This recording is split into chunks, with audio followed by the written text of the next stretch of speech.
दोस्तों, एक बार फिर से आप सभी का स्वागत है हमारे YouTube चैनल। इसका नाम है दीपक एजुकेशन। एक बार फिर से आप सभी के सामने प्रस्तुत है एक नई वीडियो के साथ, जो कि देहरादून का इतिहास पार्ट सेकेंड है।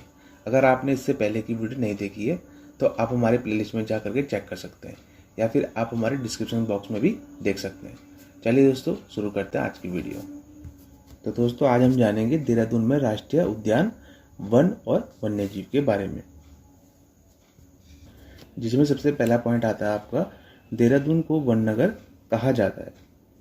देहरादून के 51.59% भाग पर वन पाए जाते हैं। राज्य के नदी बेसिन में प्रतिशत की दृष्टि से सर्वाधिक वन टोन्स नदी 76.6% बेसिन में पाए जाते हैं। दून घाटियों में मानसूनी वन पाए जाते हैं, जो कि 1500 मीटर ऊंचाई तक मिलते हैं। राज्य का पहला चिड़ियाघर देहरादून जू है, जिसका पुराना नाम मालसी डियर पार्क था। राज्य वन्यजीव बोर्ड का पदेन अध्यक्ष मुख्यमंत्री होता है। राज्य का प्रथम वन्यजीव संरक्षण केंद्र मोतीचूर वन्यजीव विहार देहरादून की स्थापना 1935 में हुई थी। राजाजी वन्यजीव विहार की स्थापना 1948 में हुई थी।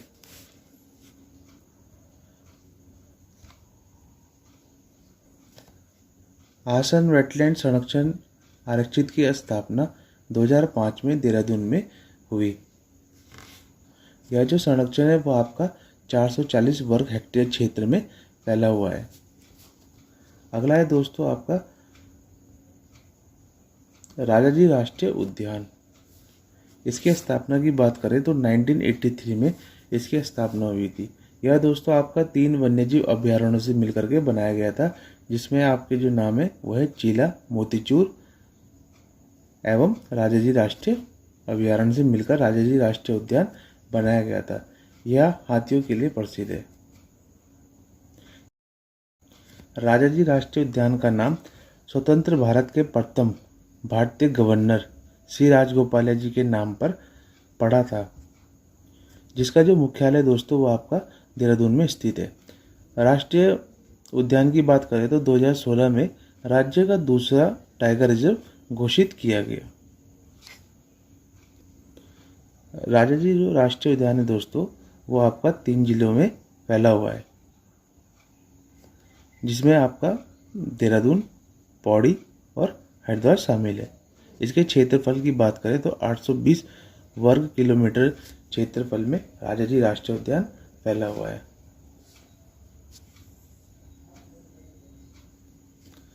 राजाजी राष्ट्रीय उद्यान राज्य का दूसरा सबसे बड़ा उद्यान है। राजाजी राष्ट्रीय उद्यान में 23 प्रकार के स्तनधारी वन्यजीव प्राणी व 313 प्रकार के पक्षी पाए जाते हैं। अगला है दोस्तों मसूरी वन्यजीव विहार। मसूरी वन्यजीव विहार राज्य का सबसे छोटा वन्यजीव विहार है। मसूरी वन्यजीव विहार के क्षेत्रफल की बात करें तो 10.82 वर्ग किलोमीटर में यह फैला हुआ है।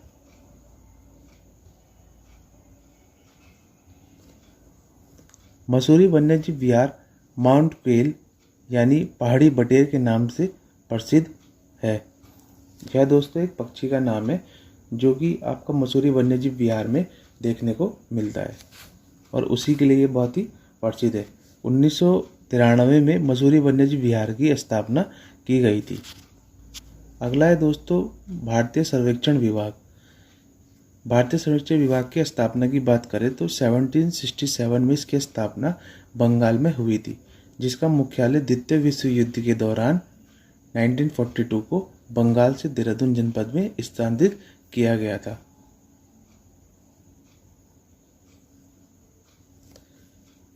यह विभाग भारत का एकमात्र भूमानचित्र सर्वेक्षण का कार्य करता है। 1830 में एवरेस्ट इसके महासर्वेक्षक नियुक्त हुए, जिन्होंने 1852 में विश्व की सबसे ऊंची चोटी एवरेस्ट की ऊंचाई 29,002 फीट घोषित की थी।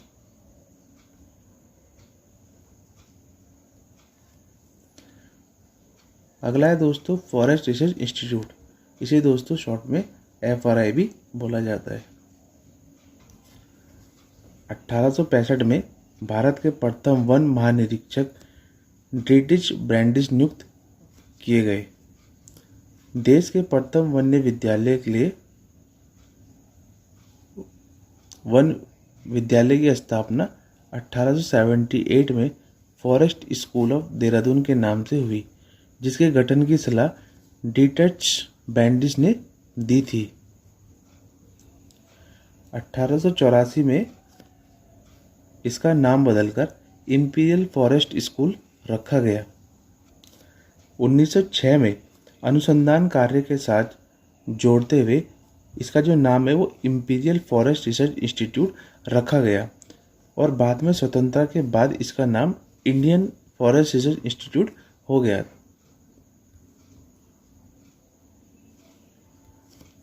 1991 में UGC ने FRI को डीम्ड विश्वविद्यालय घोषित किया। 2006 में FRI ने प्लेटिनम जुबली मनाई थी। FRI में स्थित वानिकी संग्रहालय के 6 अनुभाग हैं।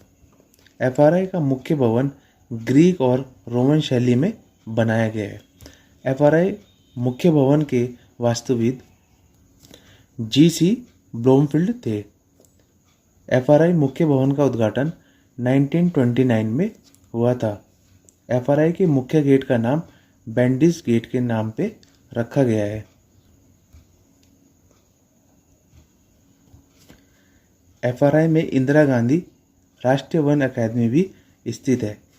6 दिसंबर 1965 को प्रथम राष्ट्रपति ने FRI परिसर पर साल का एक वृक्ष लगाया था।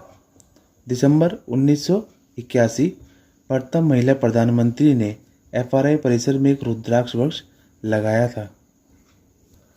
वर्तमान FRI भवन की आधारशिला 1923 को रखी गई, जिसका उद्घाटन वायसराय लॉर्ड इरविन ने किया। यह भवन आपका 320 मीटर लंबा है। इसके मुख्य भवन में 6 संग्रहालय, 18,000 काष्ठ नमूनों के साथ एक काष्ठ संग्रहालय है। यह दोस्तों एशिया का सबसे बड़ा लकड़ी निर्मित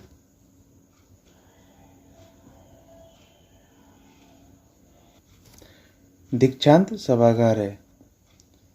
अगला है दोस्तों देहरादून जनपद में स्वास्थ्य सुविधाएं। स्वास्थ्य सुविधाएं की बात करें तो दोस्तों Himalayan institute of hospital trust 1989 में जॉलीग्रांट में स्वामी राम द्वारा स्थापित किया गया था। हिमालयन इंस्टीट्यूट हॉस्पिटल ट्रस्ट राज्य का प्रथम मेडिकल कॉलेज है। इसे विश्वविद्यालय का दर्जा 2007 में मिला। देहरादून में आयुर्वेद विश्वविद्यालय की स्थापना 2009 में की गई थी। दून हॉस्पिटल की स्थापना 1935 में हुई, जिसे 2016 में राजकीय मेडिकल कॉलेज बनाया गया। उत्तराखंड चिकित्सक सेवा चयन बोर्ड की स्थापना 6 अप्रैल 2015 को देहरादून में हुई। अब बात करते हैं दोस्तों देहरादून जनपद में प्रमुख पर्यटक स्थलों की, जिसमें दोस्तों जो पहला नाम आता है वो है आपका गुच्चू पानी। गुच्चू पानी देहरादून में स्थित प्रसिद्ध पर्यटक स्थल है। यहाँ की जो रॉबर्ट्स गुफाएं हैं वो बहुत ही प्रसिद्ध है। रॉबर्ट्स गुफाओं को डाकुओं या चोरों की गुफा भी कहा जाता है। भागीरथी रिसोर्ट्स सेलाकुई में पिकनिक स्पॉट्स है। फन वैली हरिद्वार मार्ग रोमांचकारी खेलों का आकर्षक केंद्र है। लच्छीवाला पिकनिक स्पॉट डोईवाला देहरादून में स्थित है। इंदिरा मार्केट देहरादून में स्थित है। राजपुर रोड देहरादून में स्थित है, जो मसूरी को जाती है। अगला है दोस्तों बुद्धा टेम्पल। बुद्धा टेम्पल की बात करें तो देहरादून में क्लेमेंट टाउन में स्थित आकर्षक स्तूप है। बुद्धा टेम्पल मांडोलिक मठ के रूप में प्रसिद्ध है। इसकी स्थापना की बात करें तो बुद्धा टेम्पल की स्थापना 28 अक्टूबर 2022 में हुई थी। बुद्धा टेम्पल की जो ऊंचाई है दोस्तों वह है आपकी 220 फीट। यह 5 मंजिला मंदिर है। बुद्धा टेम्पल में भगवान बुद्ध की 103 फीट की प्रतिमा स्थित है। इसका उद्घाटन दलाई लामा ने किया था। अगला है दोस्तों क्लॉक टावर। क्लॉक टावर की बात करें तो देहरादून घंटाघर की नींव 24 जुलाई 1948 में रखी गई थी। घंटाघर की नींव तत्कालीन राज्यपाल सरोजिनी नायडू ने रखी थी। घंटाघर के उद्घाटन की बात करें तो 1953 में लाल बहादुर शास्त्री ने की थी। क्लॉक टावर को पहले बलबीर टावर के नाम से जाना जाता था। क्लॉक टावर की ऊंचाई 80 फीट है। इसका आकार शिष्टभुज आकार का है। क्लॉक टावर के पास पलटन बाजार लगता है। अगला है दोस्तों देहरादून में स्थित चिड़ियाघर। देहरादून में जू का पुराना नाम मालसी डियर पार्क था। यह दोस्तों उत्तराखंड का प्रथम चिड़ियाघर है जिसका नाम मालसी डियर पार्क है। यह देहरादून जू। देहरादून जू को मिनी जूलॉजिकल पार्क के रूप में विकसित किया गया है। देहरादून जू प्रबंधन सोसाइटी की स्थापना 2016 में की गई थी। देहरादून जू को 1976 में वन चेतना केंद्र के रूप में विकसित किया गया है। अगला है दोस्तों आपका कालची। कालची का पुराना नाम कलकूट है। हिंसांग ने कालची को शुद्धनगर कहा है। हिंसांग दोस्तों राजा हर्षवर्धन के टाइम का आने वाला प्रथम यात्री था। हिंसांग ने ही कालची को शुद्धनगर कहा है। कालची दोस्तों आपका यमुना एवं अमलावा नदी के तट पर स्थित है। कालची से मौर्य सम्राट अशोक का 257 ईसा पूर्व का शिलालेख मिला है। स्थानीय भाषा में शिलालेख को चित्रशिला कहा जाता है। देहरादून जनपद में प्रसिद्ध मंदिर। साईं दरबार मंदिर देहरादून में राजपुर रोड पर स्थित है। गुरुद्वारा नानक सागर देहरादून रायपुर में स्थित है। गुरुद्वारा नानक सागर का निर्माण 1973 में गुरुदेव सिंह जी के संरक्षण में हुआ था। संतला देवी का मंदिर देहरादून में स्थित है। देहरादून के कुठाल गेट में स्थित शिव मंदिर को श्री प्रकाश्वर महादेव कहा जाता है। तपोवन मंदिर को रुद्रेश्वर शिव मंदिर कहा जाता है जहाँ गुरु द्रोणाचार्य ने तपस्या की थी। चंद्रबनी मंदिर देहरादून के परवादून परगने में स्थित है। चंद्रबनी में महर्षि गौतमी जी ने तपस्या की थी। दुधारी काली मंदिर देहरादून के तपोवन क्षेत्र में स्थित है। डाटकाली मंदिर देहरादून में स्थित है। जो लोग नए वाहन खरीदते हैं वो देवी का आशीर्वाद लेने जाते हैं। डाटकाली मंदिर का जो निर्माण है वो 1804 में हुआ था।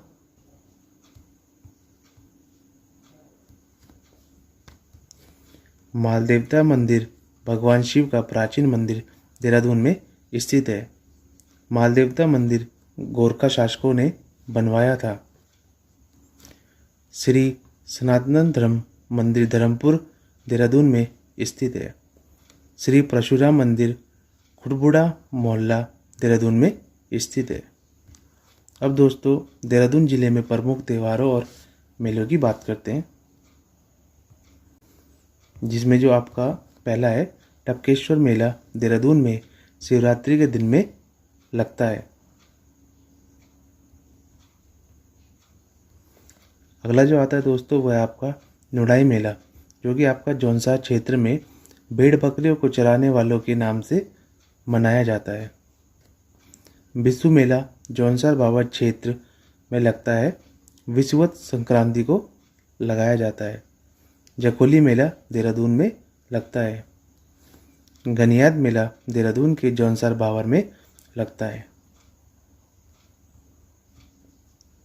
अगला है दोस्तों आपका श्री गुरु राम राय दरबार साहिब। श्री गुरु राम राय ने देहरादून में धामवाला में झंडा दरबार की स्थापना की। यह मुगल शैली में निर्मित गुरुद्वारा है। झंडा दरबार का जो निर्माण है वो 1707 ईस्वी में गुरु राम राय की पत्नी पंजाब कौर ने पूर्ण कराया था। गुरु राम राय के जन्मदिन पर देहरादून में 15 दिनों का झंडा मेला लगता है। गुरु राम राय सिखों के 7वें गुरु हरराय के पुत्र थे। झंडा मेला होली के 5वें दिन हर वर्ष लगता है। 1950 में गुरु राम राय की एजुकेशन मिशन की शुरुआत हुई। तो दोस्तों इसी के साथ ही हमारी वीडियो समाप्त होती है। आप सभी को हमारी वीडियो कैसे लगी लाइक कमेंट और सब्सक्राइब करके ज़रूर बताएं और आगे अपने दोस्तों के साथ शेयर ज़रूर करें। धन्यवाद दोस्तों।